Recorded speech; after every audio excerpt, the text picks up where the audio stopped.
Alright, good morning යාළුවනේ. අපි බලමු අද කොහොමද මේ මෙන්න මෙතන තියෙන Google Play Games icon එක ගන්න කියලා Windows PC එකට. ඉතින් මේක නම් මේ අලුත් දෙයක් නෙමෙයි. ගොඩක් අය දාලා තියෙනවා මේකේ වීඩියෝස්, ගේම් ප්ලේස් එහෙම දාලා තියෙනවා, දනුක මල්ලි එහෙම දාලා තියෙනවා මේ කොහොමද මේක ඉන්ස්ටෝල් කරන්නේ, ගේම් එක ගහන්න කියලා. බීටා version එක දැන් මේක officially release කරලා තියෙනවා. original official version එක ඒකින්ද බය වෙන්න දෙයක් නැහැ. බය නැතුව ගහන්න පුළුවන් games, mobile games ගහන්න පුළුවන් PC එකේ. වැඩි කතා නැතුව යන් කොහොමද කරන්න කියලා Google search එකේ හරි මොන හරි search එක ගන්න Google Play Games for Windows කියලා ගැව්වාම එනවා මෙන්න මේ වගේ මේ Google එකෙන්ම official Google site එකෙන්ම එන එකක් playgoogle.com play games across mobile and PC කියලා. no click කරාම එනවා මෙන්න මේ site එකට. site එකේ තියෙනවා download on PC. මෙන්න මේ click කරන්න. එතකොට මේක download වෙයි. මේ මම download කරලා install කරලා තියෙන්නේ. ඒකින්ද දැන් ඕවා දන්නවනේ කොල්ලෝ. ඕක දාලා මේව කරගන්න, install කරගන්න. ඊට පස්සේ මේක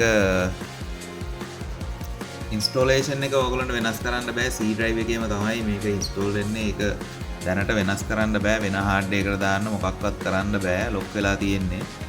install කරායින් පස්සේ මෙන්න මේ වගේ window එකක් තමයි එන්නේ. මේකේ වාගේ search කරලා ඔයා කැමතිම games download කරලා play කරන්න පුළුවන්. Mobile Legends තියෙනවා, Free Fire තියෙනවා. මම Free Fire ගහලා බැලුවා. Free Fire එක මගේ laptop එකේ එච්චරටම set වුණේ නැහැ. මේ Asus ZenBook 14 inch laptop එකක් AMD Ryzen 5 5500U එහෙම 8GB RAM තියෙන 2GB VG එකක් තියෙන laptop එකක්. ඒකෙන් මදි මේ Free Fire ගන්න. මේ හොඳ laptop එකක් තියෙනවා නම් කිසිම කරදරයක් නැතුව ගහන්න පුළුවන්. බය වෙන්න එපා. right දැන් මේකේ කියන්න තියෙන වැදගත්ම දෙයක් තමයි මේ දැන් මං ගාව දැන් තියෙන Snapdragon X laptop එකක්. මේකේ මේ Google Play Games වැඩ කරන්නේ නැහැ. ඒක ඔයගොල්ලෝ ගිහිල්ලා install කරන්න ගත්තොත් ඔක්කොම එනවා. මගක් දුරට ගිහිල්ලා නවතිනවා. ඒකින්ද ඔයගොල්ලෝ Snapdragon laptop එකක් ගන්න හිතාගෙන ඉන්නවා නම් මේ Google Play Games ගහන්න කියලා හිතාගෙන ඉන්නවා නම් මේ Snapdragon laptop ගන්න යන්න එපා. දැනට නෑ ඒක.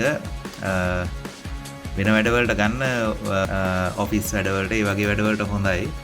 නමුත් games ගහන එක නම් එච්චර කරන්න බෑ මේ Snapdragon laptops වල. දැනට තියෙන තත්ත්වය අනුව මේක install වෙන්නේ නැහැ. මේ පේනවා error code එකක් එනවා. මේක කියන්නේ මේ Windows ARM version එක මේ Google Play Games ගහන්න support කරන්නේ නැහැ කියලා. ජය වේවා.